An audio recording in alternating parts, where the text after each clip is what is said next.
Cameron, you're chasing a story about the son of a former top aide to Mayor de Blasio's wife, charged with manslaughter. What do you got? The troubled 19-year-old son of Rachel Noerdlinger, former aide to New York City Mayor Bill de Blasio's wife, was in court today facing charges of manslaughter for an attack that happened late Sunday night. Now, behind me is the Bergen County Courthouse in Hackensack, where Khari Noerdlinger pled not guilty to fatally stabbing a 16-year-old boy while in an altercation with 5 people that were, according to them, mugging him. Now, according to the prosecutor's office, the 5 went to Edgewater, where Noerdlinger resides, with the intent of armed robbery. Was this an attack or was this self-defense? Today in the courthouse, prosecutor's office said that it was all part of gang-related violence.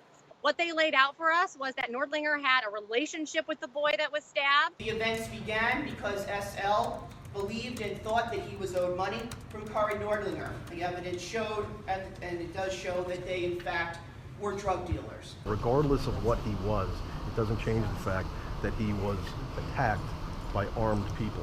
Noerdlinger's mother was not in the courthouse today. Maybe she's a little camera shy because if you remember, 2 years ago, she had to resign as chief of staff to First Lady Charlene McRae, Bill de Blasio's wife, after it surfaced that her boyfriend at the time pled guilty 21 years ago to manslaughter himself, and that on Facebook he made posts that commented police as pigs. I think she didn't want to be a distraction to her son, but she's obviously devastated.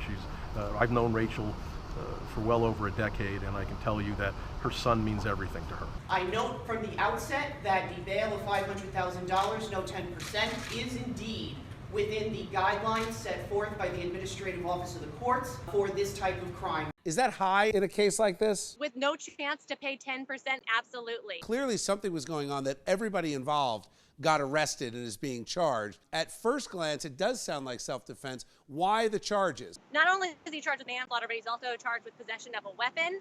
He was carrying a knife at the time.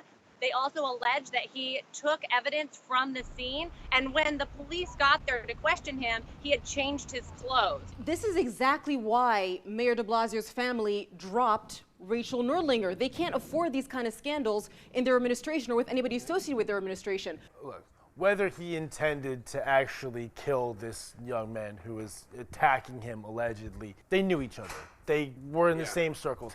At some point, you lie with dogs, you get fleas. That's what happens. If you're dealing with people who are dealing with drugs and committing violent acts, you too will be involved with that. And that's the moral of the story here.